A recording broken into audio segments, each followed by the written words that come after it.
Good afternoon. It's great to be with you today. I first of all want to thank Mark and Verband, of course, for recognizing Barbie as a potential source of inspiration. It is a privilege to be here representing Barbie and Mattel. Last year was quite a whirlwind for us at Mattel, as you can imagine. The #1 doll in the world became the #1 feature film in Warner Brothers history and #1 film for a female director. Not to mention, it inspired a record-breaking soundtrack and an Oscar for Billie Eilish song. Not bad for our first feature film. But what was even more rewarding for all of us at Mattel was seeing the cultural phenomenon that surrounded it. Fashion, beauty, music, food and beverage, hospitality. You name it, Barbie has found an appropriate way in, stretching itself with a multi-generational audience. But actually, this pinnacle has been a journey 65 years in the making.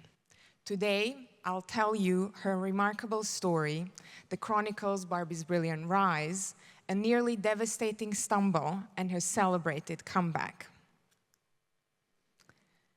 Barbie was born 1959 into a world that few people today would recognize. It was a man's world where most industries, including toys, were dominated by men despite women being the primary consumer. And where the business of toys was focused on creating big hits, not enduring brands, and prioritized product features over values those products represented. In post-war California, entrepreneurs Ruth and Elliot Handler founded Mattel and started shaking the toy industry with their innovative creations. As a working mom in mid-century America, Ruth was a true trailblazer who wanted to ensure that her daughter Barbara had just as many opportunities when she grew up as her son, Ken. Yes, those are their kids' names.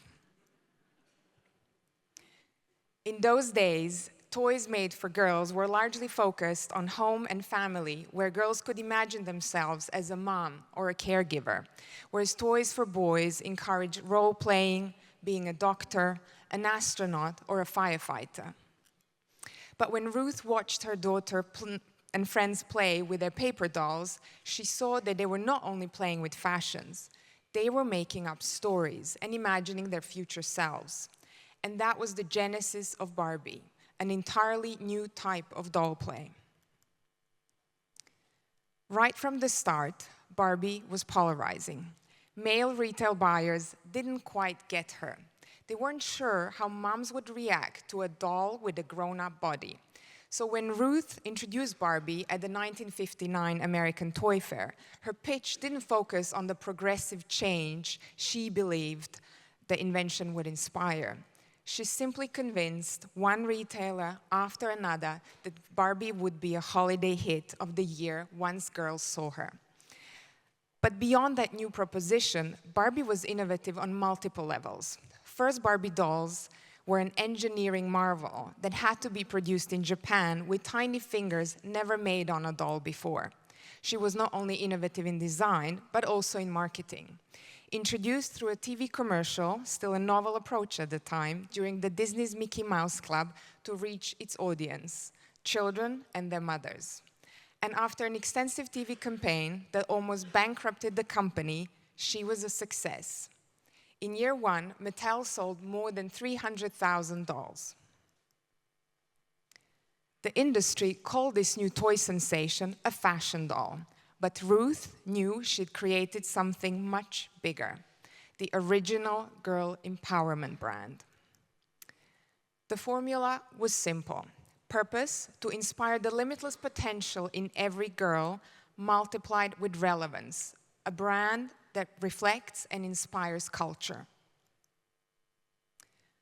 Barbie's focus on cultural relevance had anticipated a revolution in workplace and social equality for women that emerged in the 1960s, and stylish career dolls quickly followed. In 1961, she was already a nurse and a flight attendant, and by 1965, she was not only a teacher, but soon after first female astronaut went into space, Barbie became an astronaut herself. And as you can see from the early doll models, we can shatter a common myth about Barbie's hair color. She wasn't only a blonde, she started in two versions, blonde and brunette, and a third hair color red was added 2 years after the launch. But cultural change wasn't only playing out in toy boxes. At Mattel, Ruth welcomed diverse voices to work for Barbie. Charlotte Johnston was Barbie's early wardrobe designer, like Ruth, a rare female executive in those days. And Kitty Perkins was hired in 1970s to create an authentic path to diversity for the brand, beginning with the very first black Barbie doll. Not a sidekick as Christy or Francie had been in the 60s when first black dolls were introduced, but a lead black character in the growing Barbie narrative. By 1985, Barbie commercials told the new generation that we girls can do anything as girls watch their moms do just that. The introduction of Barbie's CEO provoked a national discussion in the US about the underrepresentation of women in the C-suite. For reference, in 2023, only 10.4% of Fortune 500 CEOs were women. So still a lot to do to achieve equality in this space. Fast forward to early 2000s. Barbie celebrated her 50th birthday in 2009 at the top of her game. A fashion and a pop culture icon, relevant, successful, celebrated, loved by girls, endorsed by moms, and a muse to some of the most creative thinkers in the world. But just a few years later, the Barbie brand was in trouble. While Dove's groundbreaking Real Beauty campaign was celebrating beauty in all forms, boosting women's self-esteem, the Barbie brand, with its singular take on perfection, seemed way out of touch.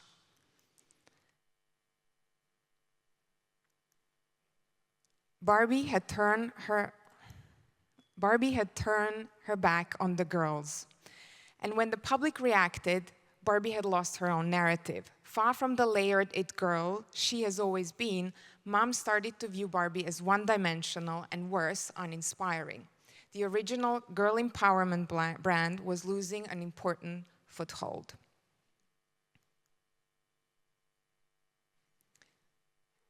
And from this low point comes a new chapter for us. Transforming the brand meant facing hard truths, taking risks, and at times making difficult decisions. So how did we do it? We went back to brand purpose and why Ruth created Barbie in the first place. For Barbie, this purpose is to inspire the limitless potential in every girl. More than a promise, it influences everything, from messaging to design and execution. This was expressed creatively through our first brand campaign around the empowering message of you can be anything. Let's take a look at the video.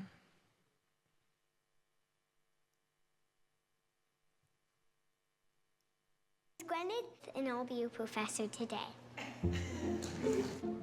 Good morning, everyone. I'm your new coach. My name is Maddie. Nice to meet you. I had the most fantastic day in the office. We got that new business I wanted. Peter, the Triceratops, is 1 year old. The T-Rex, Sally, is 1,002,252 years old. Knees up like a unicorn. Higher, higher. We can think and do lots of stuff with our brain. Now, does anybody know how big the brain is? Anybody? Sophia. It is medium. Medium? Very good.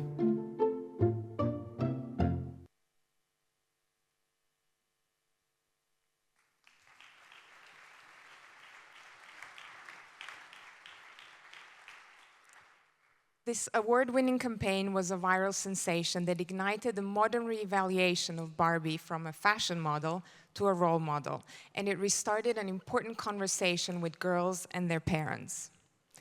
In 2018, when we found out about a research from NYU that showed that unlike boys, many girls lose confidence and develop self-limiting beliefs as early as age of 5, we immediately saw an opportunity to do something about it. We created the Dream Gap Project, a multi-year initiative with the goal of leveling the playing field for girls everywhere. Let's take a look at that video. Let's talk about the dream gap. What's that?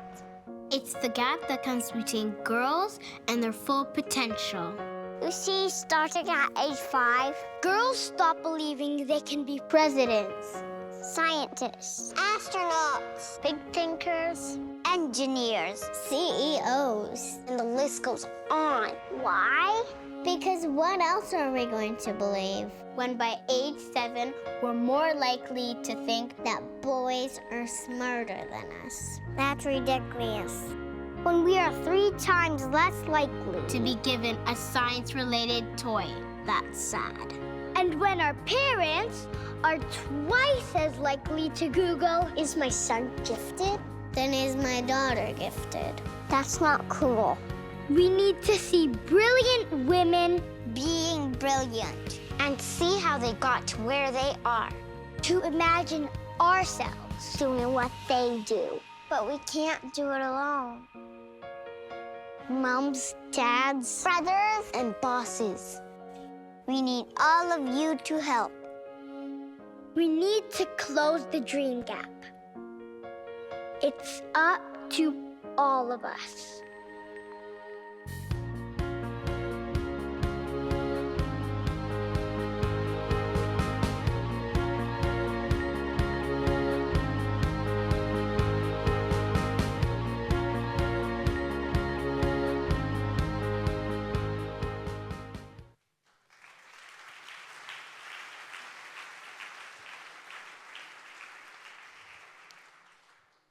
To close this dream gap, we have commissioned research and we've honored over 100 Barbie role models worldwide to inspire girls to pursue their inspirations. In Germany, these have been Christina Vogel, Malaika Mihambo, Tijen Onaran, Professor Dr. Antje Boetius, and Enisa Amani. We are creating empowering content for girls like the You Can Be Anything series to find out more about real-life role models. We put on workshops with different local organizations and have a fund created to support nonprofit that are focused on removing barriers for girls. To date, the Barbie Dream Gap Project has engaged 25,000 children as part of these cooperations. Purpose has also inspired us to rethink big about how Barbie expresses herself in dolls and to represent the ethnic diversity of the world we live in a more deliberate way. Children play out their own world with dolls and they want to see someone like themselves or looking like their friend in these recreations. In 2015, we introduced the world's most inclusive line of dolls featuring 7 skin tones, 22 eye colors, and 24 hair types and styles. Today, Barbie has over 170 looks, and that number is growing. But we didn't stop there. In 2016, Barbie's team did the gutsiest thing you can do for an iconic brand. We changed the product, diversifying Barbie's shape into initially 5 body types, and Ken followed a year after. This change disrupted an entire system of play that was built based on the original Barbie form, including clothes, accessories, cars, wheelchair, and a dream house. But the cost and the risk have been more than worth it. When new Barbie stepped out, she quickly became the #1 story in the world, scored the cover of Time magazine, and generated nearly 100% positive sentiment. A reminder that people love Barbie the most when she takes the stand, and that maintaining brand relevance is never about playing it safe. Our diversity evolution continues, and since then we have also launched dolls representing different disabilities, like the Down syndrome doll you see here, or Blind Barbie that came out this summer. When designing such products, we work closely with experts in the field to ensure authentic representation, and this has enriched also our DEI path as an organization, as we have learned how to make more inclusive products. We are immensely proud that diversity isn't simply one small offshoot of the brand. Today, more than half of Barbies sold positively represent diversity. I have already mentioned earlier how cultural relevance has contributed to Barbie's early success, but let's look at what it means for us today. Barbie's iconic status creates opportunities for us to have authentic conversations with our fans of different ages across different platforms. Starting with social media, Barbie is the #1 doll brand, and her Instagram Barbie style, aimed at adults with fashion and lifestyle interests, has millions of followers. But maybe Barbie's most important impact that she had delivered in cultural conversation has actually been on YouTube, where she connects with kids and families with over 25 million subscribers. When Barbie used its vlogger format on YouTube to talk about racism back in 2020 amidst Black Lives Matter movement in a child-appropriate way, she got a major positive viral response. We are enormously proud that at times when our cultural, economic, and political discussions often send mixed signals to girls and women, Barbie is using her platform to advocate for the limitless potential in all of us. And that hasn't gone unnoticed. We are seeing a whole new generation of influencers, designers, artists, and entertainers taking their inspiration in Barbie. Now, I have taken you through most of Barbie's journey, which has very much been a journey for whole of Mattel.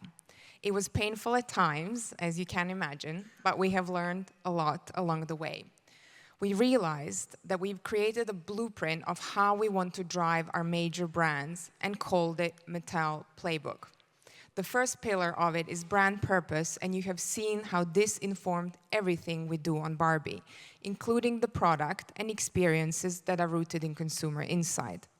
Next, we have cultural relevance that amplifies our brands, and we know that operating without it can be very dangerous, but when you really lean into it, it can do a lot for your brand.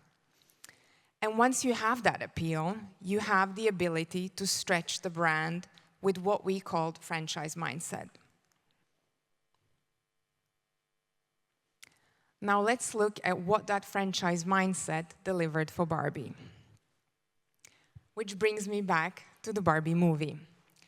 The brand had already garnered momentum, cultural currency, and a growing fandom over the past years, which gave us both the context and the confidence that the Barbie movie for adults might just work.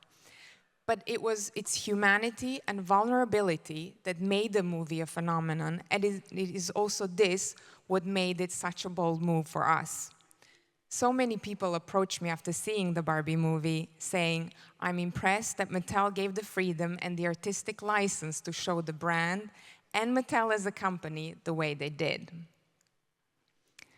The hype started summer of 22, 1 year before the movie, with the first movie announcements popping up in the press.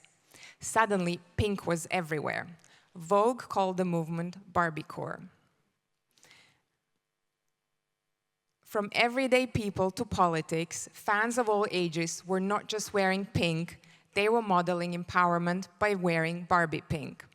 I want to pause here and note that to many, Barbiecore felt like the apex of the brand's reinvigoration campaign, because it is a very big deal when culture is so inspired that they play your brand back to you on a global scale.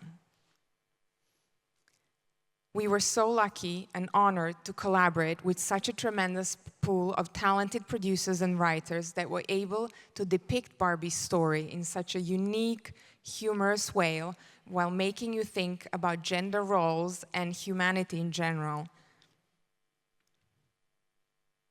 As the buzz and anticipation was bubbling up, the A-list talent created a lot of curiosity and noise, but also reinforced what was important for us as brand guardians, the diverse world of Barbie brand. It was also amazing to see Ken breaking out of Barbie's shadow thanks to an incredible performance by Ryan Gosling, telling the world that he's enough. What a difference a decade can make. From the Sports Illustrated cover to Forbes Power Women list and Time's shortlisting Barbie for the Person of the Year in 2023. This year, Barbie is turning 65, and it's been incredibly gratifying to see her emboldened again to live her best life and inspire girls as only this brand can. Thank you.